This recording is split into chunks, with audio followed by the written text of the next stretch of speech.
29 तारखेला पेट्रोल पंपचा वाटप झाला, जमिनीच्या समस्या निकाली काढण्यात आल्या, त्यांची राहण्याचे जे फ्लॅट आहे ते त्यांना वाटप झाले आणि प्रत्येकी 15-15 लाख रुपयाचा जो वाटप थांबला होता तोही झाला. आणि सोनिया गांधींनी ज्या प्रकारे हा प्रश्न सोडवला, मी खरंच त्यांच्या या त्यांनी वागणूक केली, ज्या प्रकारे निर्णय घेतला, मी त्यांचं खरंच मनापासून त्यांना चांगला आदर्श समजतो. कारण की कुठल्याही अशा समस्यामध्ये त्यांनी पुढाकार घेतला, त्यांनी इतक्या चांगला 1 घंटा समजून घेतला प्रत्येक प्रश्न आणि लवकर तातडीने त्याचा निर्णय दिला. म्हणून त्यांच्या भावनांचे मी आदर करतो. आणि याचप्रमाणे अमरावतीमध्ये औद्योगिक विकास, ज्या औद्योगिक विकासासाठी कित्येक लोकांनी प्रयत्न केला, पण मी माझं स्वप्न ठरवलेलं आहे की ज्या उद्योगातून मी माझी छाती निर्माण केली आहे, ज्या उद्योगातून मी निर्माण झालेला आहे, त्या उद्योगाला मला या अमरावतीच्या धर्तीवर आणायचं आहे आणि या बेरोजगार लोकांना रोजगार द्यायचा आहे. या उद्देशाने मी प्रयत्न करणार आहे. अमरावतीची सुकिर्णी असू द्या, विजय मिल असू द्या, या सगळ्या धर्तीवर उद्योग चालू होईल या प्रयत्नात मी लागलेलो आहे. कारण की मी ठरवलेलं आहे ज्या दिवशी मी आमदार झालो त्या दिवसाच्या दुसऱ्या दिवशीपासून मी आणखी स्पीड पकडलेली आहे, आणखी कामाला लागलेलं आहे. मी विचार केलेला आहे की बाबा ठरवलेलं आहे 4.5 वर्ष मी काम करेल आणि शेवटचे 5 महिने मी काम करणार नाही आणि मतदान मागायलाही जाणार नाही. कारण की माझ्या कामाच्या रूपामध्ये मला या जनतेने निवडून दिलं पाहिजे या अपेक्षेने मी काम करणार नाही.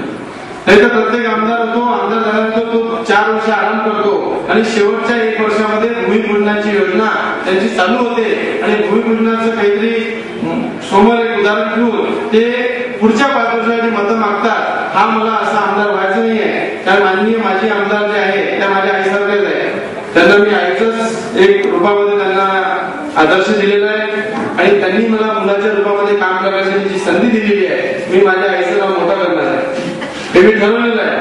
ज्या माझी आमदार आहे त्यांचं नाव मोठं करील आणि मी त्यांना आई मानलेलं आहे, म्हणून मुलाच्या रूपामध्ये मोठं करून दाखवेल या प्रयत्नासाठी मी लागलेलो आहे. म्हणून संपूर्ण या समाजाने मला इथे मान सन्मान दिला, याबद्दल मी सगळ्या समाजाचं आभार मानतो, अंतर्गतातून आभार मानतो. आणि अध्यक्ष महोदय जे आहे या समाजाचे, त्यांनी पुढच्या वेळेस या समाजाला आणखी कसं एकत्रीकरण करता येईल हा हॉल पण कमी पडेल.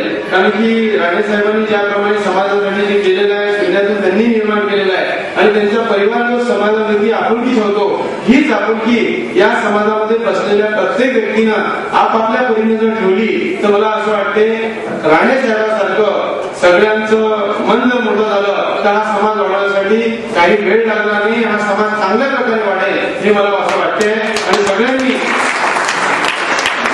समाजामध्ये राणे परिवाराचा आदर्श, अध्यक्ष साहेबांचा आदर्श ठेवून समोर ठेवून काम करायला पाहिजे. आणि या परिवाराचा सदस्य म्हणून मी पण प्रामाणिकपणे तुमच्यासोबत काम करेल एवढंच मी बोलतो. जय हिंद, जय महाराष्ट्र.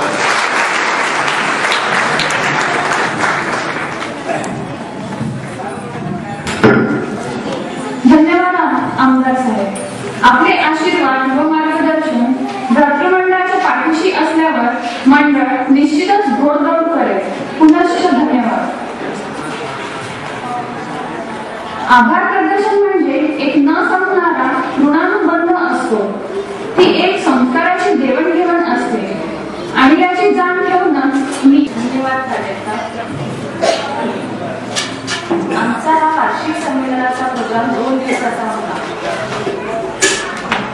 काल सांस्कृतिक कार्यक्रमामध्ये जे विजेते स्पर्धक आज उपस्थित होते त्यांच्या पाठीवर शाबासकीची थाप आवश्यक होती आणि ती एवढी यशस्वी व्यक्तीकडून होणंही आवश्यक होतं. ते आपले प्रमुख पाहुणे माननीय आमदार श्री राणासाहेब आपला अमूल्य वेळ इथे त्यासाठी देऊन आले आणि त्यापुढेही त्यांनी आपल्याला आर्थिक मदत आणि जागे संबंधीचे प्रपोजल दिलं.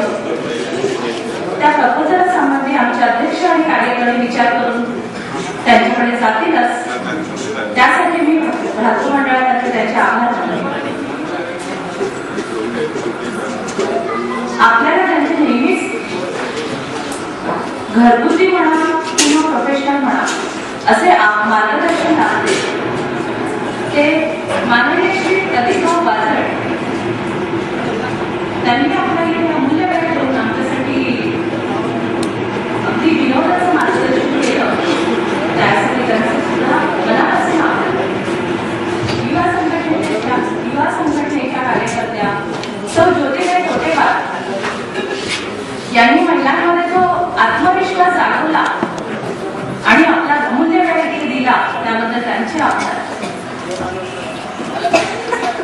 बागेट साहेबांनी जसं सांगितलं की पाया दिसत नसतो, कळस दिसत असतो, तसे आमचे माजी अध्यक्ष प्राध्यापक VL कांबळे सर त्यांनी जो पाया उचलला आणि त्या पायावरच आम्ही जो कळस पुढे नेण्याचा प्रयत्न करतो आहे, त्यांनी आम्हाला ते मार्गदर्शन केले, त्यासाठी त्यांचे आभार. मंडळाचे सर्व सदस्य, समाज बांधव व हितचिंतक या सर्वांनी जी आम्हाला वेळोवेळी मदत केली त्या सर्वांचे मनापासून आभार.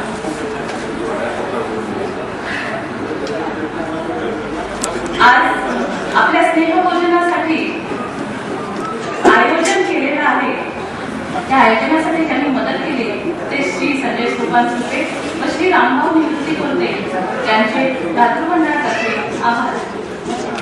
आम्हाला नेहमीच त्यांची मदतीसाठी 2 पाऊल पुढे अशी ती जागा दिसते आणि नेहमी आम्हाला त्यांची मदत होते. ते श्री DR राणे साहेब यांनी यावर्षी सुद्धा मंडळासाठी कार्यक्रमासाठी 2 दिवस हा तर वेळ दिला, त्यासाठी त्यांचे लोक कामाला लावून जागा स्वच्छ करण्यापासून सर्व जी मदत केली त्यासाठी मंडळातर्फे त्यांचे आभार. विविध सांस्कृतिक कार्यक्रमांकरता लाभलेले परीक्षक सर्वश्री J.K. राऊकर, SS श्रीखंडे, रयोनी स्थाने, सौ माया देशमुख, निलिमा चोरे, कुमारी सीमा आंधळे, डॉक्टर सौ वसुधा बुर्डे यांनी परीक्षक म्हणून अत्यंत मोलाची जबाबदारी पार पाडून आम्हाला सहकार्य केल्याबद्दल त्यांचे सुद्धा मंडळातर्फे आभार. आज इथे उपस्थित असलेले पत्रकार त्यांनी आवर्जून आमच्या कार्यक्रमाकरता वेळ दिला, त्यासाठी त्यांचे सुद्धा आभार. आजच्या कार्यक्रमाच्या स्नेहभोजनाच्या व्यवस्थेकरता मलकापूर इथून आलेले श्री मधुकर मारुती फिरके, श्री पुरुषोत्तम फिरके व श्री संदीप मधुकर लोखंडे यांचे सुद्धा मनापूर्वक आभार. तसेच प्रत्यक्ष अप्रत्यक्ष मंडळाच्या कार्यक्रमासाठी ज्यांनी मदत केली त्या सर्वांचे आभार. प्रमुख पाहुण्यांचे भूषण संपले की सगळ्यांना भुकेची जाणीव होते आणि स्वयंपाकाचा सुगंधही सगळीकडे दरवळत आहे. माननीय अध्यक्षांच्या अनुमतीने कार्यक्रम संपल्याचे जाहीर करत असून सर्व उपस्थित पाहुणे, निमंत्रित आणि मंडळाचे आजीवन सदस्य, हितचिंतक, कार्यकर्ते, कार्यक्रमाकरता आवर्जून उपस्थित असलेले पत्रकार यांनी सर्वांनी स्नेहभोजनाचा आस्वाद घेऊनच जावा ही आग्रहाची विनंती करून मी माझे आभार प्रदर्शनाचे काम थोडक्यात